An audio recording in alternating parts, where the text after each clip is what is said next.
à gauche, ce Parlement ne représente que la corruption. Vous, capitalistes, vous n'avez cessé de pousser la classe ouvrière à la misère. Et vous, communistes, vous avez cessé d'exploiter cette misère voulue par les capitalistes.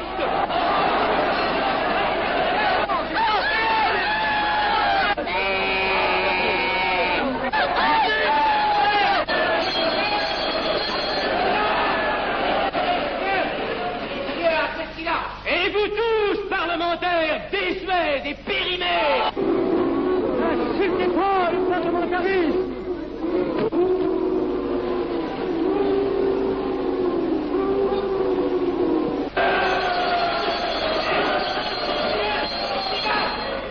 Messieurs, je vais lever la séance. Continuez, monsieur Jackson. Messieurs, je n'ai plus rien à dire. J'ai eu conscience de vous dire quelques vérités, peut-être désagréables, mais utiles. Non, ce ne sont pas quelques interruptions qui m'arrêteront. La communauté française ne se bâtira pas sur le conflit de la vieille bourgeoisie égoïste et du peuple affamé. C'est pourquoi je ne voterai pas ce projet, qui donne satisfaction au capitalisme international et serait le bon prétexte pour les communistes à accentuer nos divisions. Je ne le voterai pas. Je serai sans doute le seul à ne pas le voter, car il semble que par une étrange aberration, la Chambre tout entière soit prête, comme toujours, à trahir l'intérêt français au bénéfice de certains intérêts internationaux très particuliers.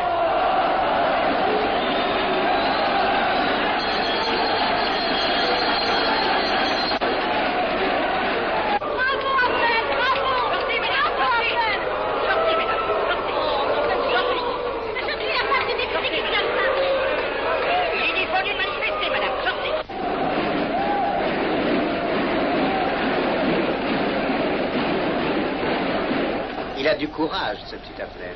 Ces petits nationaux trop puritains nous font perdre notre temps. Il faudrait l'éduquer un peu. De quelle loge est-il? Il n'est pas de chez nous, mon frère Dubois. Tout s'explique. Voilà un garçon intelligent qui a besoin d'une méthode et de conseils. Présentez-le donc. Il est sensible, il faudra procéder avec précaution. Envoyez-lui la rivière, il saura le persuader. J'y vais.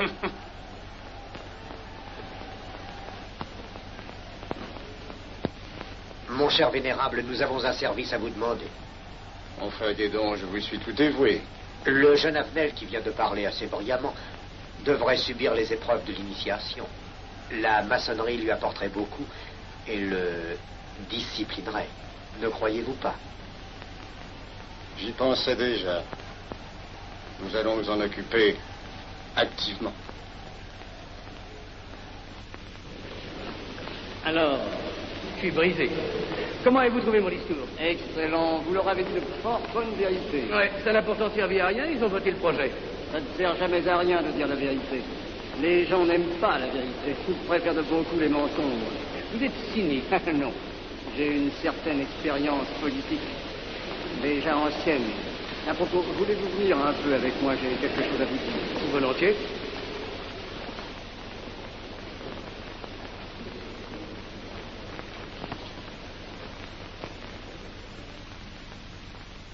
Oui, voyons, je voulais vous dire, si nous reprenions notre conversation sur la franc-maçonnerie, vous m'avez dit l'autre jour que vous étiez curieux de connaître cette association. Ah oui, on en dit tantôt du bien, tantôt du mal. Je vous avoue que je n'aime pas beaucoup les sociétés secrètes. La franc-maçonnerie n'est pas une société secrète. C'est une société discrète. Pourquoi éprouves-tu tant de répugnance à me voir entrer dans la franc-maçonnerie? Cette association me semble suspecte. Il ne doit y avoir que des arrivistes là-dedans. Non, voyons, sont peut-être aussi des braves gens animés d'un idéal sincère. Le texte qu'ils m'ont donné est rempli de bonnes idées. Tu me diras que ce n'est qu'un programme affiché à l'entrée, mais il me paraît loyal. Tu es un honnête homme, mon chéri. Mais tu as un grand défaut. Ah, et lequel? Tu ne vois jamais le mal. Tu imagines que les autres sont bons comme toi-même. C'est pourquoi tu as toujours des déceptions. N'importe, je suis décidé à tenter cette expérience. Alors fais-la. Je souhaite me tromper. Quand dois-tu te présenter chez ces gens? Mercredi. Déjà.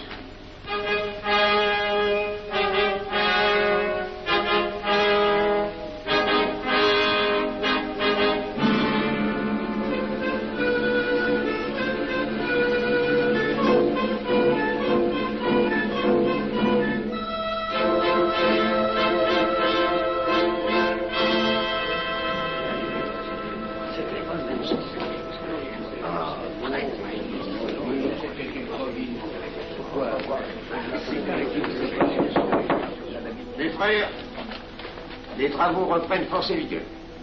La tenue du comité a voté l'interrogatoire du profane Abel. Nous allons lire les rapports confidentiels de nos enquêteurs.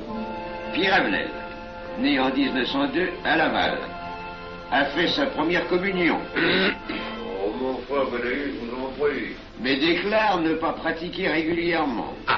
A même cessé de fréquenter l'église. Très bien. Mais s'avoue spiritualiste.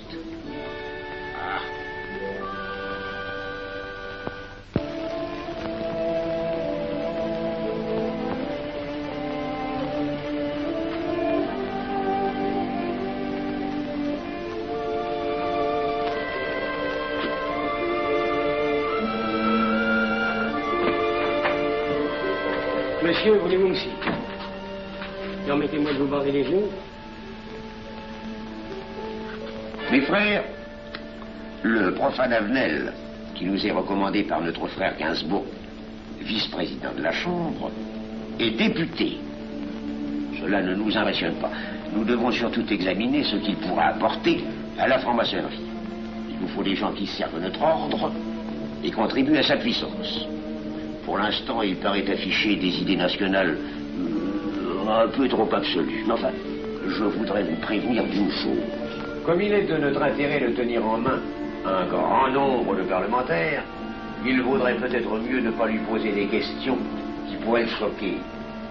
On nous le signale comme assez sensible sur les questions spirituelles ou religieuses. Quand il aura travaillé quelque temps parmi nous, il aura évolué.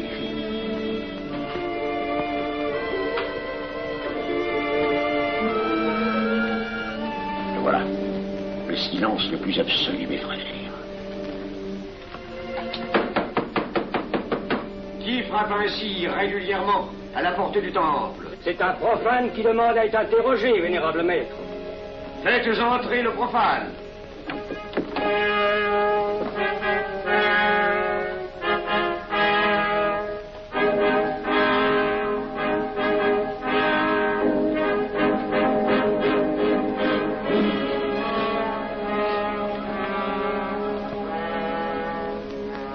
Monsieur, vous avez déclaré vouloir faire partie de la franc-maçonnerie.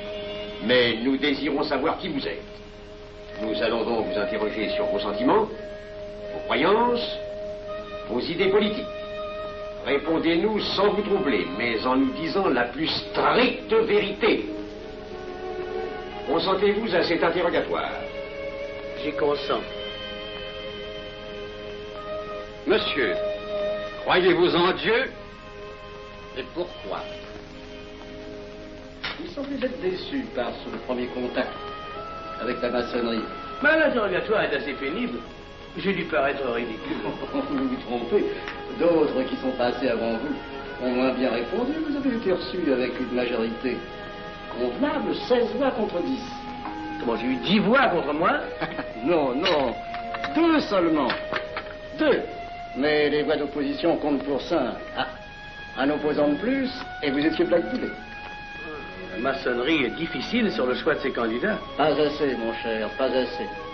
Je dois même vous avertir que lorsque vous serez en loge, vous serez déçu. Le milieu maçonnique est épouvantablement médiocre. Vous verrez que vous nous apporterez plus que vous ne recevrez. Mais ces rites dont vous m'avez parlé, ces initiations mystérieuses... De bêtises. Il y en a qui y attachent un certain sens symbolique. La plupart des maçons ritent eux-mêmes de ces vieilles pratiques désuètes. Seulement, le jour de votre initiation, tenez-vous bien, les épreuves de la cérémonie ne sont pas commodes.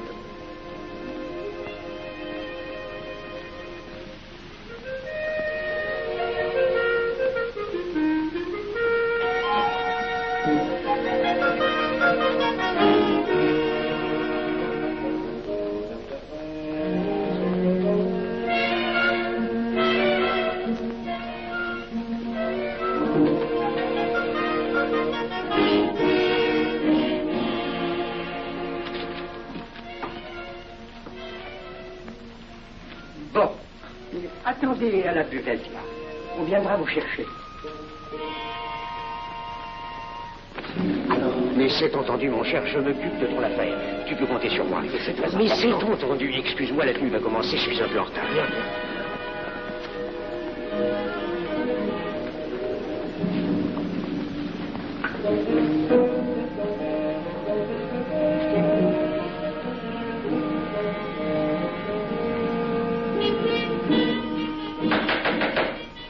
Prenez place, mes frères, nous allons ouvrir les travaux.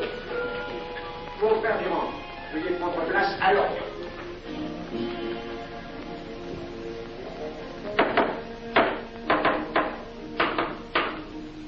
Frère premier surveillant, êtes-vous franc-maçon? Mes frères me reconnaissent comme tel, vénérable maître.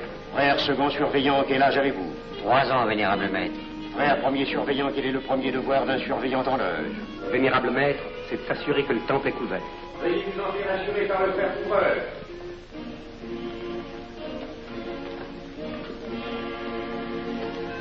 Le temple est couvert, vénérable maître.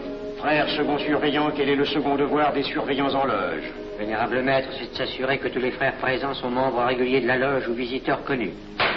Debout, et alors, mes frères. Frère premier et second surveillant, assurez-vous que tous les frères rangés devant vos colonnes sont membres réguliers de la loge ou visiteurs connus.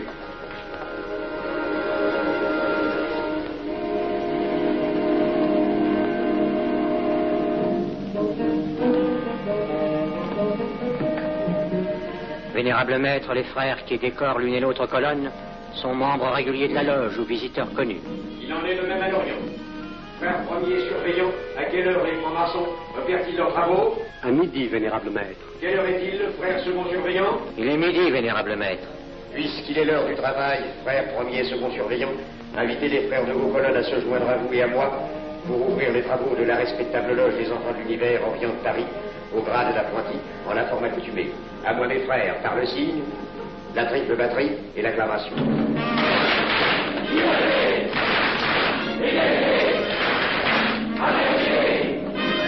Prenez place, mes frères, les travaux sont ouverts. Mes frères, l'ordre du jour appelle l'initiation du profane Avenel. L'atelier a voté dans une précédente tenue la mission du dit profane. Nous allons donc ce soir le recevoir solennellement. Mon frère couvreur, veuillez aller chercher le profane Avenel qui a écrit son testament philosophique dans le cabinet de réflexion.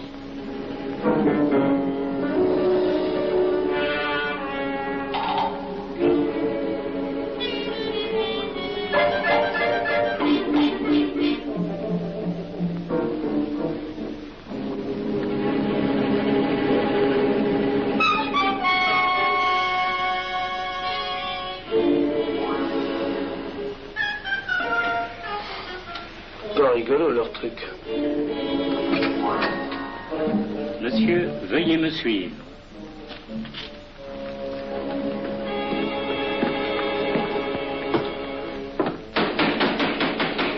Qui frappe ainsi régulièrement à la porte du temple? Vénérable maître, c'est un profane qui demande à être reçu maçon s'il en est jugé digne. Frères, armez-vous de vos glaives. Faites entrer le profane.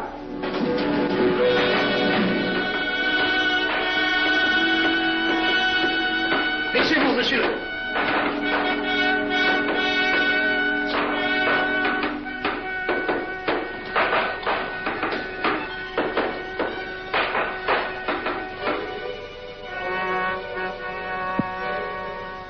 Monsieur, cette épée que vous sentez sur votre poitrine est toujours levée pour punir le parjure. Elle est le symbole du remords qui déchirerait votre cœur si vous deveniez traître à la société dans laquelle vous voulez entrer. Est-ce de votre propre volonté, en pleine liberté, que vous vous présentez parmi nous? Oui. C'est une institution qui ne procède que d'elle-même. Elle prend sa force dans la raison. Persistez-vous toujours dans vos intentions? Êtes-vous bien déterminé à vous soumettre aux épreuves, quelles qu'elles puissent être? J'y consens. En ce cas, confiez-vous à la main qui va diriger vos pas. Mais comme il serait imprudent de s'imposer des obligations dont on ne connaîtrait pas l'étendue, il est de la sagesse de cette respectable assemblée de vous dire quels seront vos devoirs si elle vous admet dans son sein. Le premier est un devoir absolu de secret sur tout ce que vous pourrez entendre et découvrir parmi nous, ainsi que sur tout ce que vous verrez et saurez par la suite. Je dois exiger de vous un serment prêté sur la coupe des libations. Consentez-vous à le prêter? Oui. Frère expert, faites approcher le profane. Et vous, maître des cérémonies, apportez la coupe des serments. Présentez la coupe au profane.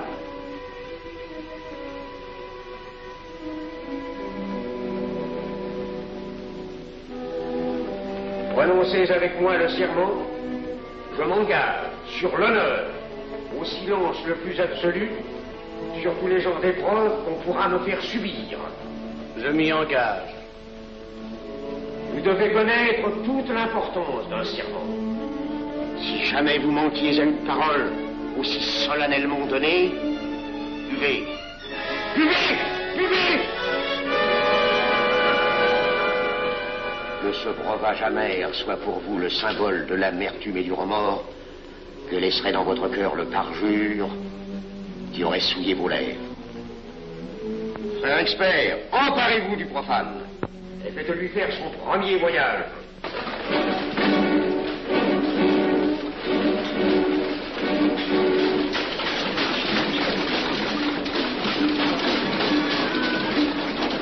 Là, c'est un profane qui demande à être reçu maçon. Comment ose-t-il l'espérer? C'est qu'il est libre et de bonne mœurs. Puisqu'il en est ainsi, qu'il passe.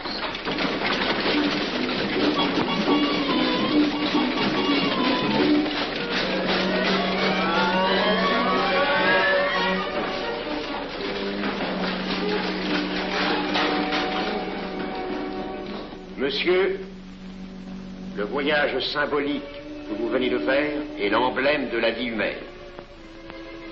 Le bruit que vous avez entendu figure les passions qui l'agitent.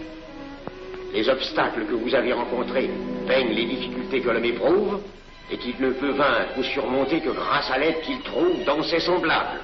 Frère expert, faites faire le deuxième voyage.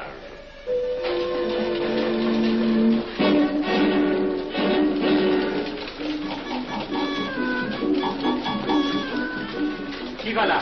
C'est un profane qui demande à être reçu maçon. Comment ose-t-il l'espérer? C'est qu'il est libre et de bonne mœurs. Puisqu'il en est ainsi qu'il passe, et qu'il soit purifié par l'eau.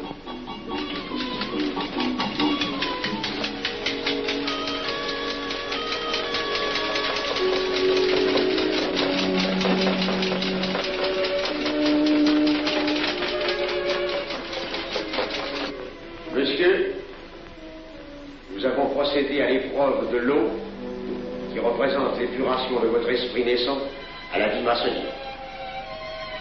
Votre cœur doit être limpide comme l'eau pure. Frère expert, faites faire le troisième voyage.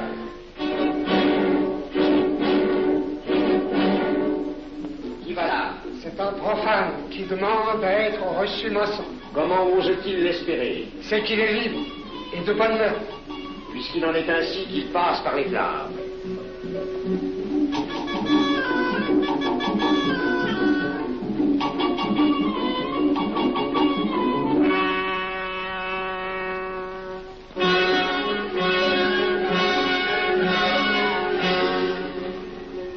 Monsieur, les flammes dont vous avez été environné ont achevé vos épreuves. L'ordre maçonnique dans lequel vous demandez à être admis pourra peut-être un jour exiger que vous versiez jusqu'à la dernière goutte de votre sang pour sa défense et celle de vos frères. Je vais maintenant vous faire prêter serment à la franc-maçonnerie. Frère expert, amenez le profane à l'autel. Mes frères, debout, à l'ordre et glaive aux mains.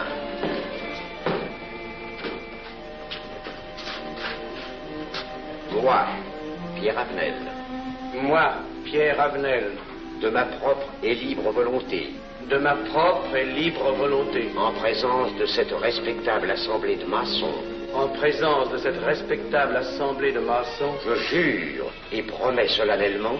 Je jure et promets solennellement. De ne jamais révéler aucun des mystères de la franc-maçonnerie qui vont m'être confiés. De ne jamais révéler aucun des mystères de la franc-maçonnerie qui vont m'être confiés. Quelle idée saugrenue ton mari a-t-il de se faire recevoir franc-maçon? Je lui ai déconseillé tant que j'ai pu, mais tu sais comme il est entêté. Il va se trouver dans un milieu d'arrivistes si médiocre. On l'a pourtant bien prévenu. Pourvu qu'il ne lui arrive rien. Il y a tant d'histoires qui courent sur le compte de ces sociétés secrètes. Ne t'inquiète pas, Pierre. Il saura se tirer d'un mauvais pas. Prudent. Pas d'assez. Monsieur, le serment que vous venez de prêter ne vous donne-t-il aucune inquiétude? Consentez-vous à le renouveler lorsque vous aurez reçu la lumière? Je le renouvellerai. Mes frères, nous allons donner la lumière aux profanes. Frère Couvreur, préparez-vous à accomplir votre office. Que la lumière lui soit donnée à mon 3e coup de maillet.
Ces glaives que vous voyez tourner vers vous vous annoncent que tous les maçons voleront à votre secours si vous respectez et si vous observez nos lois. Mais ils vous annoncent aussi que si vous trahissez votre serment, vous n'échapperez pas à la vengeance de tous les frères répandus sur la surface du globe et qui ont juré de punir le parjure.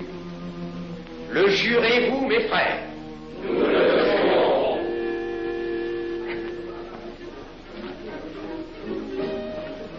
Mes frères, à la santé de notre nouveau frère. À votre santé.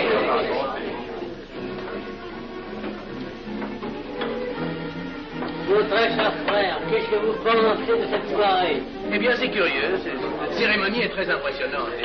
Mon cher frère, pourrais-je vous laisser ma carte au cas où vous auriez besoin de mes services? Je vends de tout. De la poterie, des chaussures, du savon à des prix invraisemblables. Tu permets, mon cher Lévi-Stein? Je t'en prie. Mon frère Avenel, nous allons bientôt vous mettre à contribution. Oui, un de nos amis de notre loge voudrait un bureau de tabac. Le Grand Orient est submergé de monde en ce moment. Avec vous, ça ira peut-être un peu plus vite. Volontiers. Je vous remercie. Ah, dans quelque temps, je vous parlerai aussi d'une autre affaire. Depuis plusieurs années, j'ai droit à la Légion d'honneur. Je ne m'en suis jamais occupé, je n'ai pas voulu déranger nos amis pour ça, on leur demande déjà tellement de choses, n'est-ce pas? Vous m'aiderez? À votre service. Merci beaucoup. Alors, on nous voit. Ah non, pas comme ça. Voyez-vous, des petits coups secs avec le pouce, là, comme ça. Pam, pam, pam. Essayez. Pam, pam, pam. Et ben voilà. Avec ce signal-là, on ouvre toutes les portes.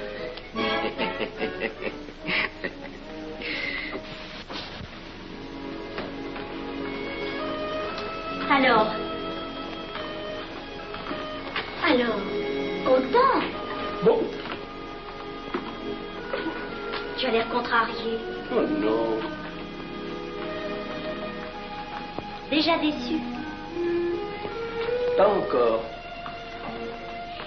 Tu me raconteras la séance. Ah, j'ai juré de ne rien dire.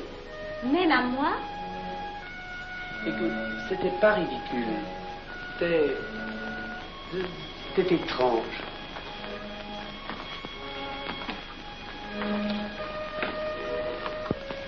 Mon chéri.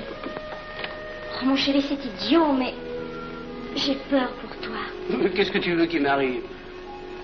Oh, grand.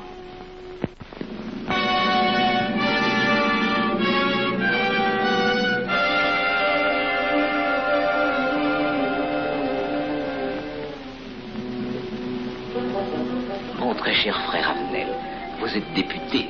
J'ai un service à vous demander. Lisez l'info, tous les détails sur la poursuite. Mon très cher frère, si vous pouviez m'obtenir cette place, vous me feriez plaisir. Mon cher, donnez donc un coup de téléphone au préfet, qu'il m'ôte cette contravention. Demandez la liberté, le scandale fascinateur. Mon très cher frère Avenel, j'ai besoin d'un bon témoin de moralité dans un procès. C'est un de nos frères qui passe en correctionnel. Il est bien un peu coupable, mais avec un peu d'appui. Et pour manifester cette solidarité maçonnique, je suis sûr que vous voudrez bien vivre. L'arrestation du banquier Charles Lévy. Le crime des banques coopératives. Un nouveau scandale financier. Il faut l'exclure, c'est une fripouille. Oui, évidemment, c'est une fripouille, mais puisque personne ne le sait, nous pouvons le garder parmi nous. Non! Mais je comprends très bien vos réactions, mon cher Avenel. Mais tenez, je vais vous citer un exemple. J'ai vécu pendant 20 ans en maçonnerie avec un frère que je considérais comme un escroc. Ben, je n'ai rien dit. Parce que c'était un excellent maçon. Nous ne sommes pas du même avis.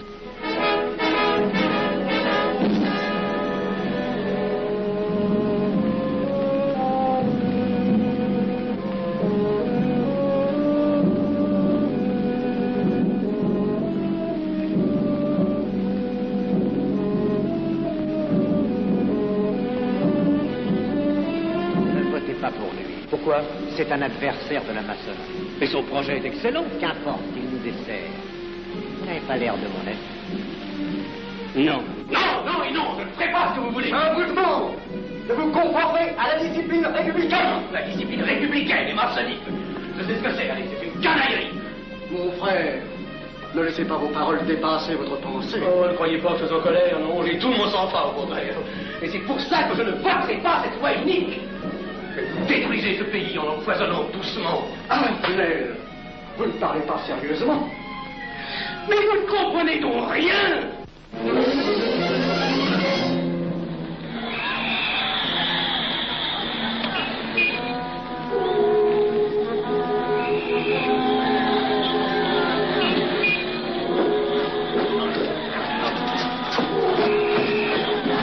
Que se passe-t-il? Regardez. Mais calmez-vous, mon vieux. Ce n'est rien. Rien.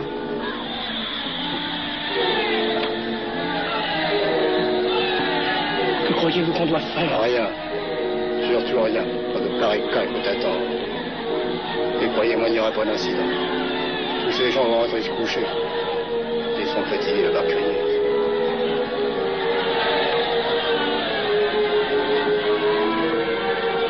Qu'en pensez-vous, Avenel? Je voudrais être avec eux, place de la Concorde.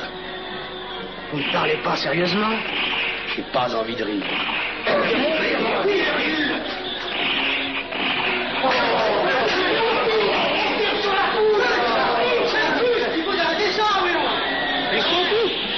Faut arrêter ça.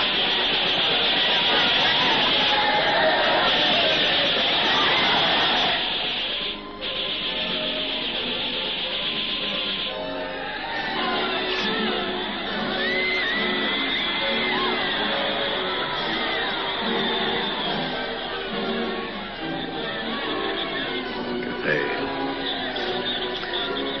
Trop tard. On tire encore.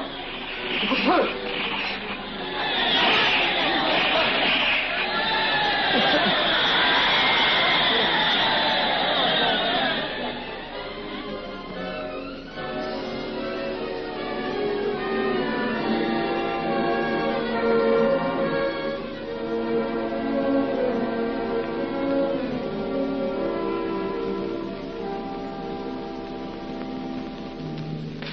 Messieurs, nous avons établi définitivement la liste des membres de la commission d'enquête. Tout le monde est bien d'accord pour la soumettre au vote de la Chambre. Pas d'objection? Le projet est accepté à l'unanimité. La séance est levée.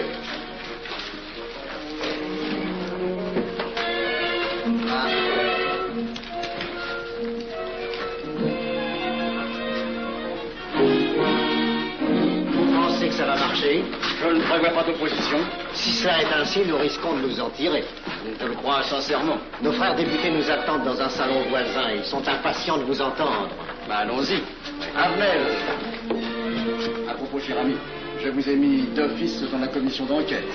Moi, pourquoi? C'est indispensable. J'ai besoin de vous. Venez avec nous. Vos amis nous attendent.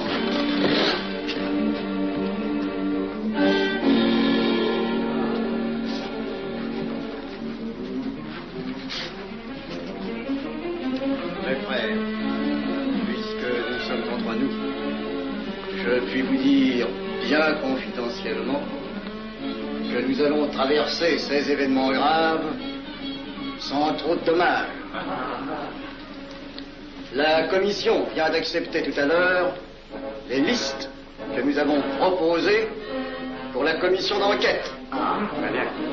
Beaucoup de nos adversaires en font partie, mais dans l'ensemble, les maçons sont encore en majorité. Rassurez-vous donc, ni la République ni la maçonnerie ne sont perdues. Elles ont traversé une crise grave. Elles sortiront renforcées de cette épreuve. Merci.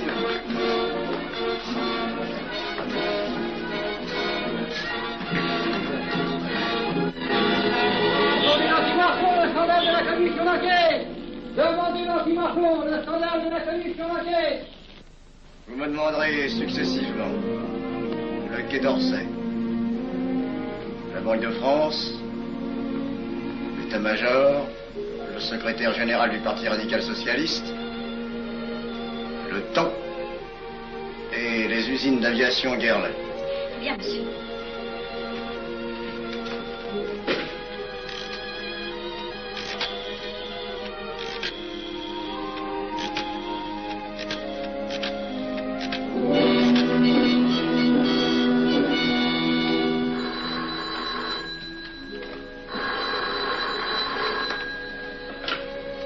Allô, le chef de cabinet du ministre. Allô? Mais oui, passez-le moi. Lui-même, à vos ordres, mon très cher ami. Je ne peux rien vous dire par téléphone. Il pleut. Vous me comprenez? À merveille. Alertez tous nos amis à l'étranger qu'en aucun cas on ne parle de nous. Silence. Compris. Allô, ici Général Maisonnat. À vos ordres, mon cher Larivière. Je compte sur vous, mon cher général, pour que l'armée ne varie pas politiquement. Elle doit rester divisée, avant tout. Ne craignez rien, j'ai déjà procédé à des changements importants. Tous les officiers suspects d'être contre nous ont été éloignés de Paris et séparés les uns des autres. Mes frères, il est indispensable de franchir cette mauvaise passe. Il ne faut pas trop de mouvement de bourse. N'est-ce pas, mon frère sous-gouverneur? Nous maintiendrons la monnaie. La presse de droite doit essayer d'attaquer la presse de gauche. Pendant quelque temps. Pour donner le change. C'est entendu.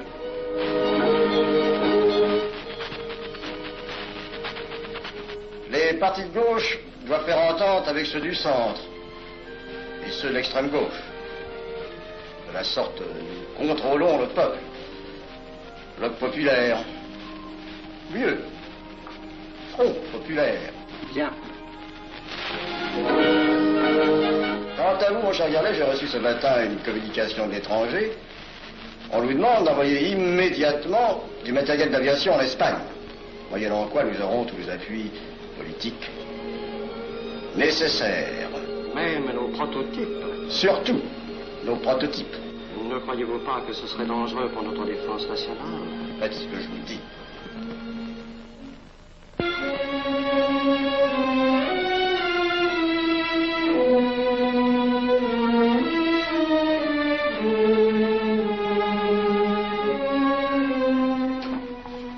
Monsieur Avenel, faites entrer. Ah, bonjour, cher ami. Comment on va? Bien, merci. Ah, je vous ai fait appeler. Que se passe-t-il? On ne vous voit plus. Vous le boudez? Oh non. Cigarette. Non, merci. Dites-moi, pourquoi avez-vous refusé de faire partie de la commission d'enquête? Oh, j'ai beaucoup de travail en ce moment et je fais déjà partie d'autres commissions. Avenel, répondez-moi franchement.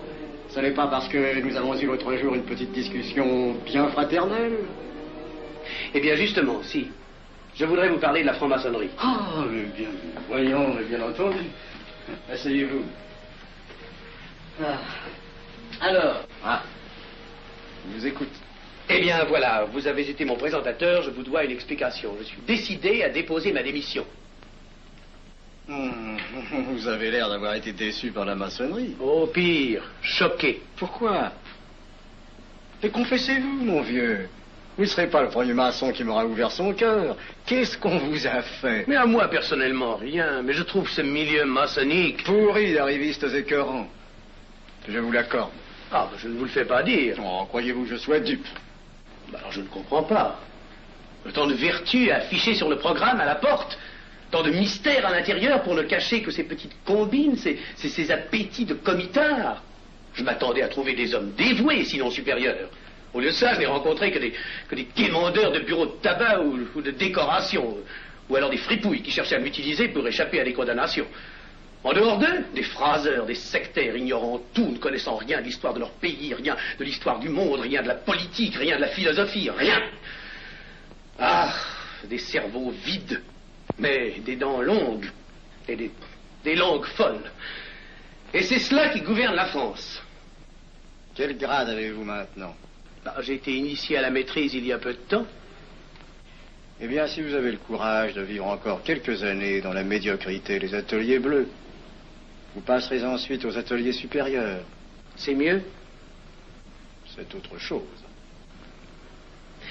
Voyons, vous êtes 33e, n'est-ce pas? C'est le grade le plus haut dans la maçonnerie. Mon petit Avenel, je vais vous révéler, quoique je ne le doive pas, ces fameux secrets maçonniques dont on fait tant de mystères. En maçonnerie, on cache tout aux petites gens.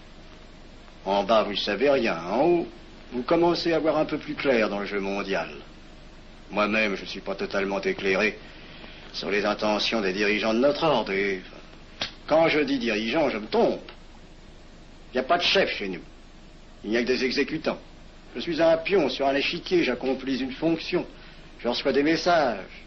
J'obéis. Je transmets. J'agis. Mais qui dirige? Personne. C'est beaucoup plus compliqué et simple en même temps qu'on ne pense. Qu'est-ce que la maçonnerie? Des groupes d'hommes qui se sont réunis aux quatre coins de l'univers pour enserrer le monde dans un réseau aux mailles infranchissables. Nous sommes 50 000 en France, 500 000 en Angleterre, 3 millions en Amérique, c'est peu. Mais c'est énorme, parce que nous formons un bloc uni d'une seule volonté. Nous rayonnons partout, nous commandons partout. Ici, 300 parlementaires sont francs-maçons. En Angleterre, le roi fait partie de notre ordre. Aux États-Unis, le président est 32e. Il n'y a pas un pays où nous n'ayons nos appuis secrets, nos hommes, nos banques, nos groupes dévoués. Et ceci n'est rien. Je ne vous montre là de la maçonnerie que la puissance physique.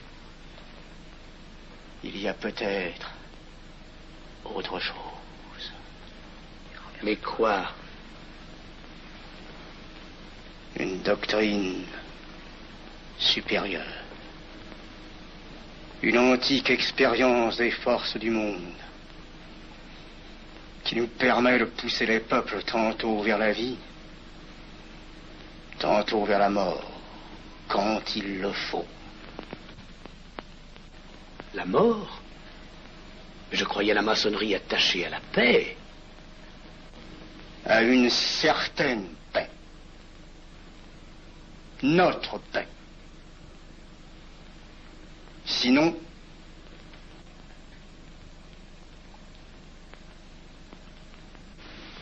alors,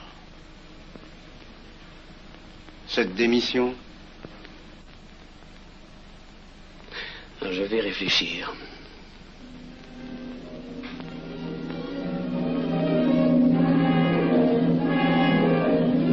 Alors, il n'y a qu'une solution, la guerre. Pour réussir à déclencher la guerre, la maçonnerie a besoin de tous ses hommes. Sur combien de voix pouvons-nous compter à la Chambre? Nos frères parlementaires sont à peu près tous sûrs. Sauf un, que j'oserais nommer, car il fait partie de notre loge. Qui donc? Avenel. Il tient des propos contre le Grand Orient et qu'il accuse de vouloir déclarer la guerre à l'Europe. Je n'ai jamais eu confiance en ce type-là. C'est une faute de l'avoir laissé entrer ici. Nous pouvons encore leur amener le meilleur sentiment. De que vous réussissiez. Qui sait, nous avons peut-être les moyens pour ça.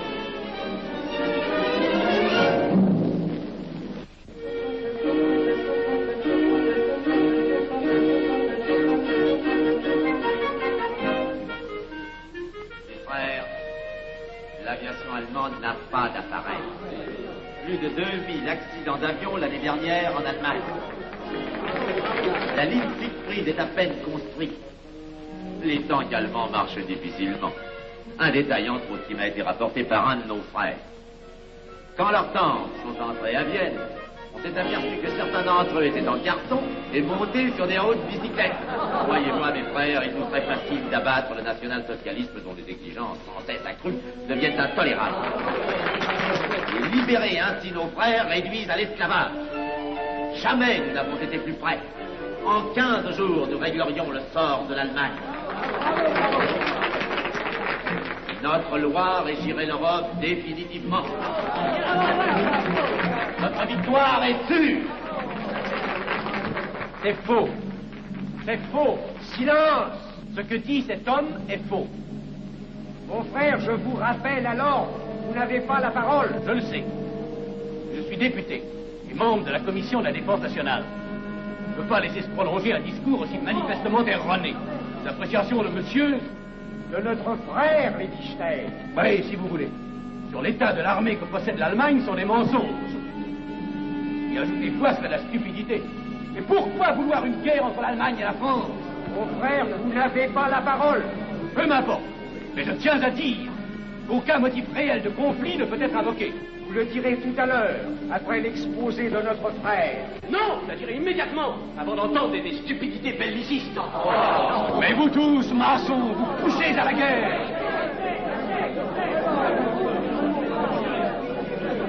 Pour que ce pays soit gouverné par vos lois, par les Juifs, et la maçonnerie surtout.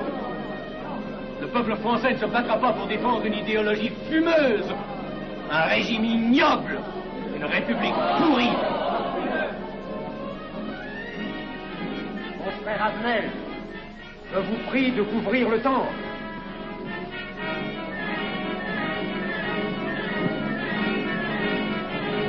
Vous êtes tous des menteurs et des faussaires. Tout chez vous n'est qu'une sinistre comédie.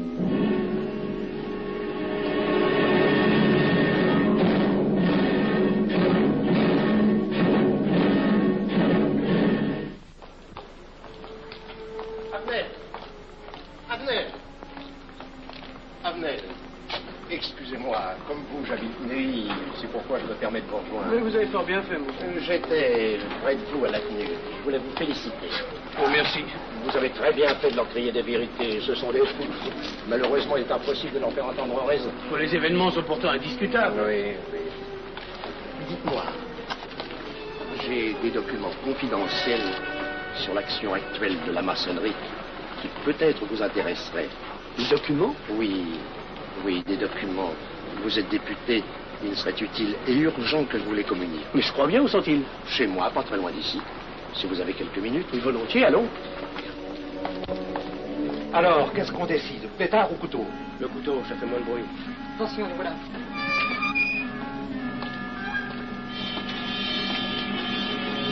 Un instant, je vais voir si...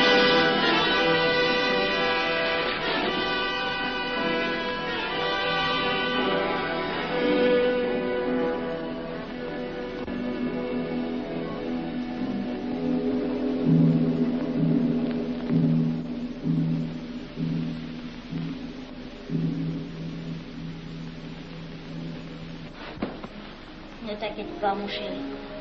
Tu guériras vite. Le docteur a dit maintenant que tu étais sauvé, à condition d'être sage.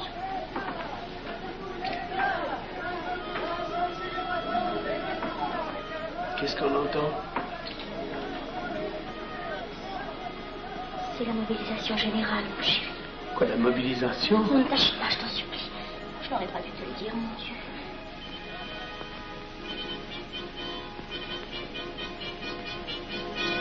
T'en fais pas, mon chéri. Tu reviendras vite.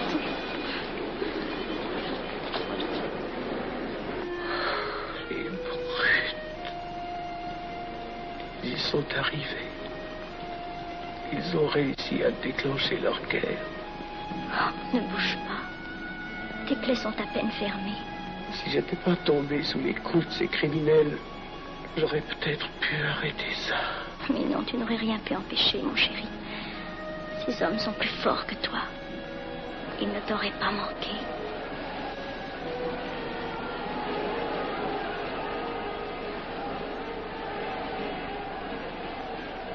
Qu'est-ce que c'est?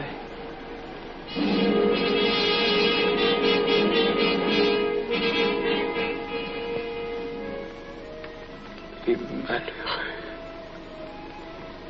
S'ils savaient ce que je sais.